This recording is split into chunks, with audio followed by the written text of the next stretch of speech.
Bienvenue sur notre chaîne YouTube, la connaissance de Dieu dans une dimension plus profonde. Ma première question pour vous, est-ce que vous êtes ici pour apprendre quelque chose de nouveau? Oui ou non? Sinon, je vous conseille de laisser. Mais si oui, je vais vous conseiller de prendre avec vous une plume et un cahier afin de pouvoir prendre des notes. Parce que vous allez apprendre des choses nouvelles, choses qui vont vous transformer l'esprit. Et c'est l'objectif même de ce vidéo pour vous transformer l'esprit. Est-ce que jusqu'à présent, vous êtes prêts pour vous asseoir pour apprendre? Si oui, je vous attends. Allez chercher votre plume. Ok? Partons. Je vais répondre à une question. Une question de deux volets. La première partie de la question, c'est est-ce que Dieu peut venir sur la terre? Et la deuxième partie de la question est est-ce que Dieu a l'habitude de venir sur la terre? Ça, c'est la question à laquelle je vais répondre. Est-ce que Dieu peut venir sur la terre et est-ce qu'il a l'habitude de venir sur la terre? Ok? Jusqu'à présent, vous êtes avec moi. Bien. Comment une personne qui soit un être fini, peut venir avec une notion ou une idée quelconque pour expliquer Dieu qui soit un être infini? Un être qui est au-delà de notre imagination, au-delà de notre capacité de compréhension. Comment une personne peut expliquer Dieu? Eh bien, l'objectif de cette vidéo, ce n'est pas pour vous expliquer Dieu, mais c'est pour vous conduire dans une connaissance plus profonde de Dieu. C'est ça l'objectif de cette vidéo, mais pas pour vous expliquer Dieu, mais pour vous faire comprendre Dieu davantage. Et si vous n'avez pas compris Dieu auparavant, eh bien, vos yeux vont être ouverts. Vous allez voir. C'est ça l'objectif du vidéo. Est-ce que jusqu'à présent, vous êtes là? Partons. Parce que pour trouver une réponse fiable, correcte à la question posée, je vais faire une analyse sur ces points, sur ces quatre points fondamentaux. Premièrement, je vais analyser quelques actions que Dieu a déjà commises. Je vais analyser quelques traits caractéristiques que Dieu possède. Bien que Dieu existe dans un monde spirituel, mais quand même Dieu possède des traits caractéristiques qui peuvent être comparés à des traits que les êtres physiques dans ce monde possèdent. Et troisièmement, je vais analyser le nombre des cieux que Dieu créa afin de savoir combien y a-t-il de cieux qui existent. Et quatrièmement, pour finir, je vais analyser les différents types de manifestations que Dieu prenait afin de savoir est-ce que Dieu peut réellement venir sur la terre et est-ce qu'il a l'habitude de venir sur la terre. Est-ce que jusqu'à présent vous êtes prêts pour faire le parcours avec moi? Si oui, allons-nous-en. Premièrement, nous allons toucher certaines actions que Dieu a déjà commises. Allons lire dans le livre de Genèse, chapitre 1er, verset 1er. Au commencement, Dieu créa les cieux et la terre. Ici, dans ce verset, on voit que Dieu est l'auteur des cieux et de la terre. On voit que Dieu fait l'action de créer. Il est l'auteur. Si Dieu peut créer la terre et les cieux, et vous voyez comment est énorme et gigantesque est la terre, comment est grand le ciel. Alors, si Dieu peut créer ces choses-là, il est lui-même un être extraordinaire. Il est au-delà de ces choses, mais qu'est-ce que Dieu, à quoi Dieu ressemble? C'est ce que nous sommes en train de chercher. Qu'est-ce que Dieu ou qui est Dieu? Qu'est-ce qu'il ressemble? On est en train de chercher ça, c'est pourquoi on est à présent d'analyser quelques traits, quelques points de ses actions. Dieu créa les cieux et la terre. Ok, c'est sa première action. Deuxièmement, nous allons lire le livre de Psaume, chapitre 24, verset 1er. qui dit, à l'Éternel la terre et ce qu'elle renferme, le monde et ce qu'il habite. Il est dit que la terre et ce qu'elle renferme, le monde et ce qu'il habite. C'est-à-dire que non seulement Dieu créa ces choses-là, mais il les créa pour lui. Toi qui es en train d'observer ce vidéo, toi qui voulais savoir quelque chose davantage sur Dieu, toi qui me regardes là, toi aussi tu fais partie de la nature, tu es une créature de Dieu, tu es sa possession, tu es à lui, tu appartiens à Dieu. On peut continuer? Alors, je vais lire le livre de Ésaïe, chapitre 45, verset 9. Il est dit, malheur à qui conteste qu'avec son Créateur, vase parmi les vases de terre. L'argile dit-elle à celui qui la façonne, que fais-tu? Et ton œuvre, il n'a pas de main. Dans ce verset-là, on voit que Dieu dit que c'est un malheur, que pour une personne quiconque qui soit prétend d'entrer en contestation avec son Créateur. Une personne qui ne comprend pas une chose, une personne qui voit une chose qu'il n'aime pas, ensuite qui déteste la chose ou qui essaie de dire quelque chose de mauvais. S'il y a quelque chose qu'une personne ne comprend pas, il vaut mieux de poser des questions afin de comprendre. Mais n'essaie pas de corriger le Créateur parce que tu ne connais pas même le Créateur. À quoi bon d'entrer en contestation avec lui? Si Dieu crée la nature, Dieu veut que la nature soit naturelle. Laissez les choses naturelles. Un point, c'est tout. N'essayez pas d'entrer dans contestation avec le Seigneur. Et nous allons lire le livre Ésaïe chapitre 44, verset 24. Ainsi parle l'Éternel, ton Rédempteur, celui qui t'a formé dès ta naissance, moi, l'Éternel, j'ai fait toutes choses. Seul, j'ai déployé les cieux, et seul, j'ai étendu la terre. Ici, dans ce verset, il est dit que dès le ventre même de ta mère, avant même de ta naissance, lorsque tu étais un embryon, c'est Dieu qui a pris l'initiation de te former. Il sait tout de toi, il connaît tout de toi. Tu n'as pas à t'inquiéter si la vie ne va pas bien. Dieu connaît tout de toi. Il a déjà tracé le plan de ta vie. Il sait qui tu deviendrais et il sait qui tu es maintenant. Il sait tout. C'est lui qui a fait toutes choses. Il les fait seul. Ensuite, est-ce qu'il y a un dernier verset à lire? Ok, il y a un dernier verset, Ésaïe chapitre 45, verset 12.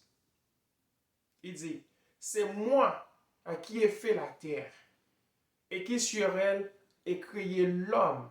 C'est moi, ce sont mes mains qui ont déployé les cieux. Et c'est moi qui ai disposé toute leur armée.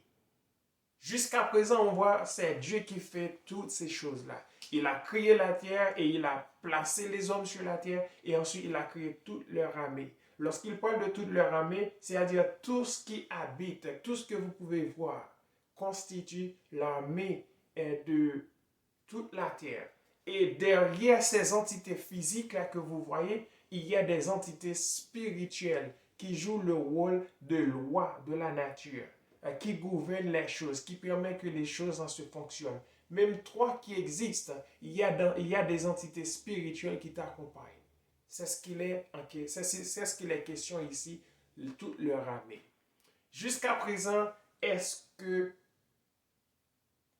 tu es avec moi? On voit que toutes les choses que Dieu fait, on voit sa grandeur. On voit comment il est extraordinaire. Mais ce n'est pas suffit pour parler de Dieu, ce n'est pas suffit pour cerner ce que nous sommes en train de chercher sur les éléments importants que nous voulons pour répondre à cette question-là. Maintenant, ce que nous allons faire pour le deuxième point, nous allons toucher un certain point caractéristique que Dieu possède qui peuvent être comparés à un point caractéristique que possèdent des êtres naturels. Pour en faire cela, nous allons lire le livre de Jérémie, chapitre 18, verset 6, verset 7 et verset 10. Ces trois versets-là vont nous prouver que Dieu a des mains, Dieu a une bouche, Dieu peut parler et Dieu a une voix. Ok, Dieu a une voix et ensuite que Dieu a des yeux. C'est ce que nous allons voir dans ces versets-là dont je vais lire dans Jérémie chapitre 18, qui est verset 6, 7 et 10. Verset 6. Ne puis-je pas agir envers vous comme ce potier, maison d'Israël? Dit l'Éternel. Voici, comme l'argile est dans la main du potier, ainsi vous êtes dans ma main. Dans ce verset-là, il nous montre que Dieu a des mains. Il est dit que comme l'argile est dans la main du portier, ainsi que vous êtes dans ma main, maison d'Israël. Il montre ici que Dieu a des mains. Ensuite, le verset 7.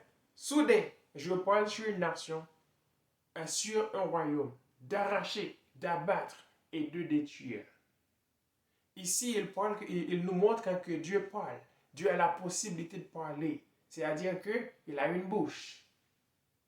Verset 10. Mais si cette nation fait ce qui est mal à mes yeux et n'écoute pas ma voix, je me répands du bien que j'avais eu l'intention de lui faire. Il dit, si cette nation fait ce qui est mal à mes yeux. Par là, on voit que Dieu possède des yeux. Ça, c'est une comparaison. Il y a beaucoup d'êtres naturels qui possèdent des yeux.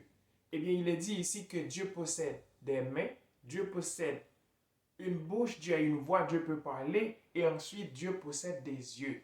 Nous allons lire encore d'autres versets afin de faire des comparaisons, des caractères physiques de Dieu. Nous allons lire le livre de Genèse, chapitre 21, verset 17. Nous allons voir que Dieu a des oreilles. Dieu entendit la voix de l'enfant. Et l'ange de Dieu appela du ciel Agar et lui dit, qu'as-tu, Agar? Ne crains point, car Dieu a entendu la voix de l'enfant dans le lieu où il est. Dans ce verset, on voit que Dieu peut entendre. S'il peut entendre, c'est que Dieu a des oreilles. Comme nous qui avons des oreilles, nous avons des yeux, nous avons une bouche, nous avons des mains, eh bien, Dieu aussi. Nous allons lire dans Psaume 99, verset 5, pour pouvoir voir que Dieu a des pieds. Allons lire. Psaume 99, verset 5. Exaltez l'Éternel notre Dieu et prosternez-vous devant son marchepied. Il est saint. Ici, il est dit, prosternez-vous devant son marchepied. Il est saint. S'il y a des marchepieds pour Dieu, c'est que Dieu a des pieds.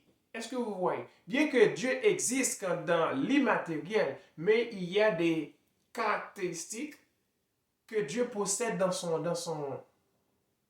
état qui peuvent être comparées à ce que nous possédons dans notre corps physique. C'est ce que nous sommes en train de faire là. Dieu possède des pieds comme nous. C'est-à-dire que la Bible emploie un langage d'homme afin de vous expliquer Dieu. C'est ce que la Bible est en train de faire. Est-ce que jusqu'à présent, vous êtes avec moi? Jusqu'à présent, nous ne pouvons pas avec certitude dire que oui, Dieu est comme les humains parce que nous savons qu'il y a des êtres naturels comme les animaux qui ont des yeux, qui ont des oreilles, qui ont une bouche, qui ont des mains et qui ont des pieds. Par exemple, un singe ressemble presque typiquement à une personne. Mais ce que nous voyons que Dieu possède, que tous les animaux ne possèdent pas, c'est que Dieu a une voix et Dieu peut parler. C'est-à-dire que Dieu est un être vraiment intelligent et qui dépasse l'intelligence. Eh bien, nous aussi, nous avons une bouche, nous avons une voix et nous pouvons parler. Ça, les animaux ne possèdent pas ça. Les animaux ne parlent pas. S'il y a des perroquets qui utilisent des mots, ils ne font que répéter. Ok. Mais nous parlons, nous réfléchissons. Les animaux n'ont pas cette possibilité-là, mais Dieu ressemble exactement à nous parce que il y a tous ces traits-là chez nous. La parole, le pouvoir de parler. Eh bien, Dieu aussi peut parler. Mais à quoi ressemble son visage? Est-ce que nous savons quelque chose sur son visage? Allons voir. Il y a un prophète qui s'appelait Daniel. Daniel avait eu une vision. Et dans cette vision-là, il donnait une caractéristique de quelques parties de Dieu. Mais c'est sur cette vision-là que nous allons prendre un verset pour lire. Daniel n'a pas vu le visage de Dieu, mais il a vu sa tête et les cheveux de sa tête. Voici, je vais lire pour vous dans le livre de Daniel, chapitre 7, verset 9. Écoutez. Je regardais pendant que l'on plaçait des trônes et l'ancien des jours s'assit. Son vêtement était blanc comme la neige et les cheveux de sa tête étaient comme de la laine pure. Son trône était comme des flammes de feu et des roues comme un feu ardent. Qu'est-ce qu'on voit ici dans ce verset? Dans ce verset, pour parler des traits caractéristiques de Dieu, on voit que Daniel voit la tête de Dieu et il voit que les cheveux de sa tête étaient comme de la laine pure. Est-ce que vous ne savez pas comment est la laine? Là, quand on parle de la laine, on parle de quelque chose qui ressemble à un coton. Par exemple, les moutons, les brebis, les moutons possèdent de la laine sur eux. Eh bien, la laine, c'est pas comme les cheveux droits, mais la laine, c'est comme les cheveux crépus. Si les cheveux de Dieu sont comme de la laine, c'est-à-dire que Dieu possède des cheveux crépus. Eh bien, si Dieu devrait manifester dans le plan physique où nous vivons là, dans ce monde-là, Dieu serait une personne de couleur noire.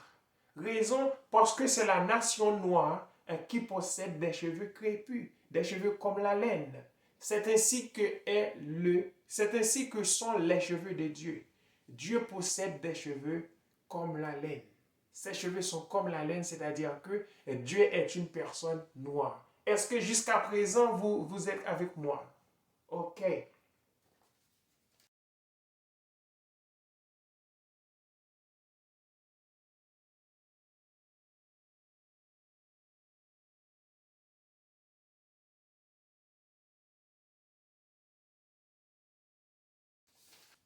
Et ensuite, dans le livre de Jérémie, chapitre 1, il est dit que Dieu possède une âme, comme nous qui sommes des âmes, Dieu aussi est une âme. Dans le livre de Jérémie, chapitre 32, verset 41. Je vais lire pour vous. Je prendrai plaisir à leur faire du bien, et je les planterai véritablement dans ce pays, de tout mon cœur et de toute mon âme. Ici, c'est Dieu qui parle. Il parle de son cœur et il parle de son âme. Et Dieu est comme exactement nous sommes. Dieu possède un cœur. Dieu comprend les choses. Dieu ressent les choses. Dieu comprend. Dieu pense. C'est-à-dire que Dieu est exactement ce que nous sommes. La seule différence, c'est que nous n'avons pas toute la totalité d'intelligence et de science que Dieu possède. Mais du point de vue sensationnel, etc., Dieu est comme nous. Dieu a un cœur comme nous. Dieu ressent les choses comme nous. Dieu vit comme nous. C'est pourquoi Dieu a une âme comme nous qui sommes des âmes. C'est pourquoi il est dit dans le livre de Genèse, chapitre 1er, verset 26, lorsque Dieu créa Adam, il dit « Faisons l'homme à notre image ». À cette époque-là, Dieu créa l'homme une âme comme lui. L'homme était une âme comme Dieu et c'est nous qui sommes comme Dieu. Mais lorsque Dieu créa Adam, Dieu faisait Adam Dieu faisait Adam une créature noire. Une personne noire parce que lui, il est noir. Les cheveux de sa tête sont comme la laine. Il a des cheveux crépus. C'est ainsi que la ressemblance de Dieu. Est-ce que jusqu'à présent, vos yeux sont ouverts? Est-ce que vous comprenez quelque chose que vous ne comprenez pas déjà? Eh bien, je suis en train de vous ouvrir les yeux sur la personne de Dieu. Et voici la différence qu'il dit ici encore. Dans le livre de 1 Timothée chapitre 6, verset 16, il est dit que Dieu habite dans une lumière inaccessible, que personne ne peut voir et que personne n'a vu. Ça, c'est l'endroit où Dieu demeure. C'est-à-dire que Dieu est dans une dimension inaccessible. C'est ça la différence entre Dieu et nous. Mais nous sommes exactement comme Dieu. Est-ce que vous êtes jusqu'à présent avec moi? Je vais lire pour vous le livre 1 Timothée chapitre 6, verset 16.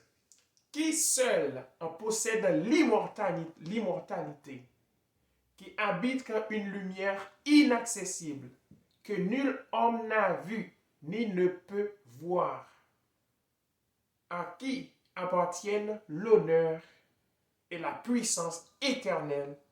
Amen. C'est ça, Dieu dans sa position. Il habite dans une lumière inaccessible.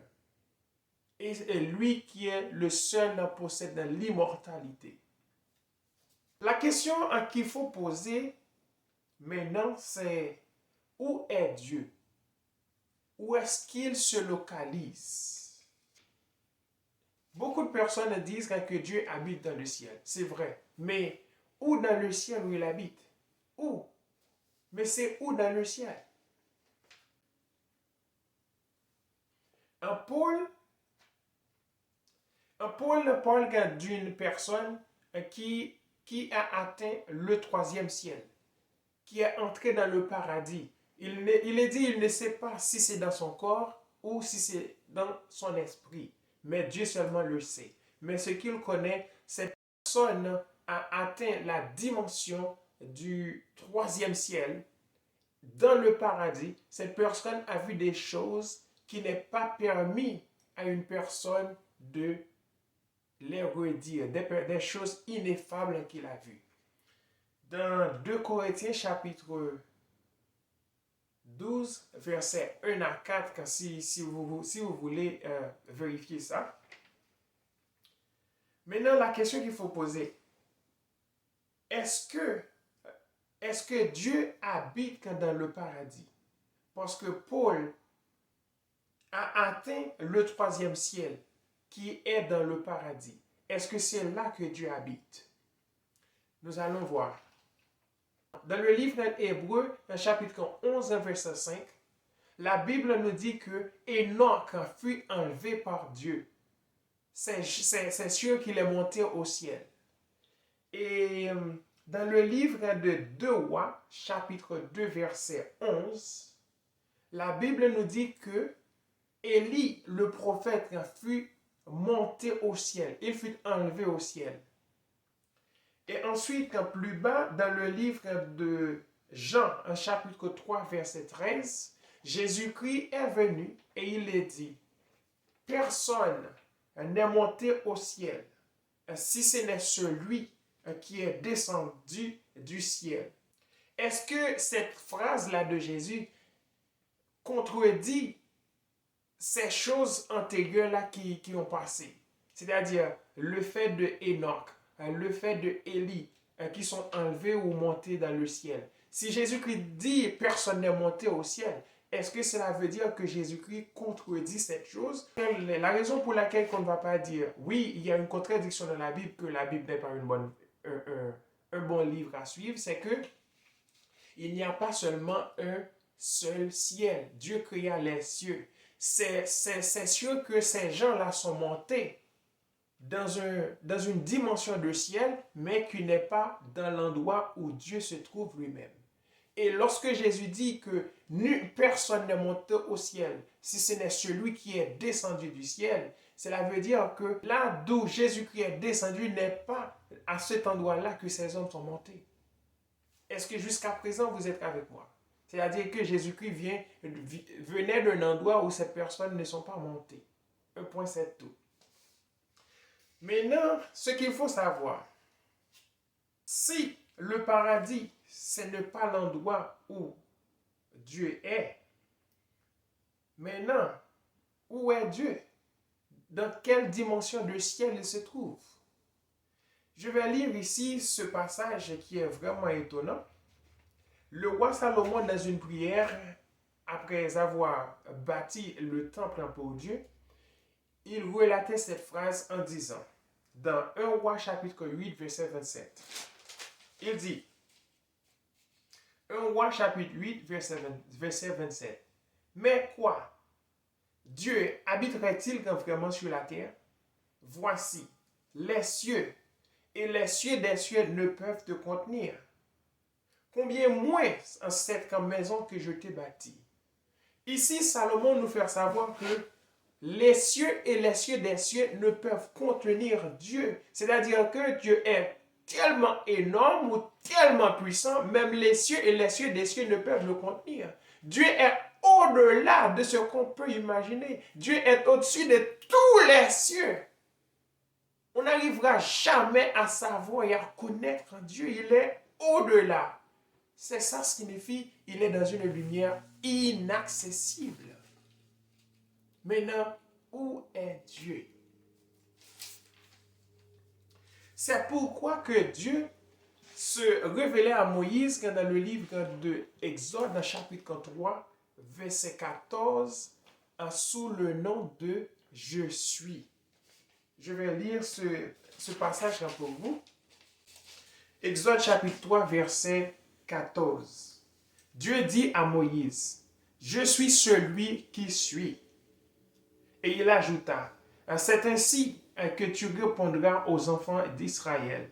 Celui qui s'appelle « Je suis » m'a envoyé vers vous. » Ici, le terme « Je suis » que Dieu utilisa pour se révéler à Moïse signifie que je peux me faire devenir qui je veux ou quoi je veux. C'est-à-dire que Dieu peut se faire devenir n'importe quelle chose. C'est ça la signification du terme « je suis ». C'est pour cette raison que Dieu se définit et se révèle à Moïse sur ce thème, parce qu'il peut se faire devenir qui il veut, quoi il veut, quand il veut. Dieu est au-delà de notre possibilité de compréhension. Mais jusqu'à présent, nous sommes en train d'étudier afin de bien comprendre Dieu dans une dimension plus profonde. Est-ce que jusqu'à présent, vous êtes prêts pour avancer avec moi? Allons-y.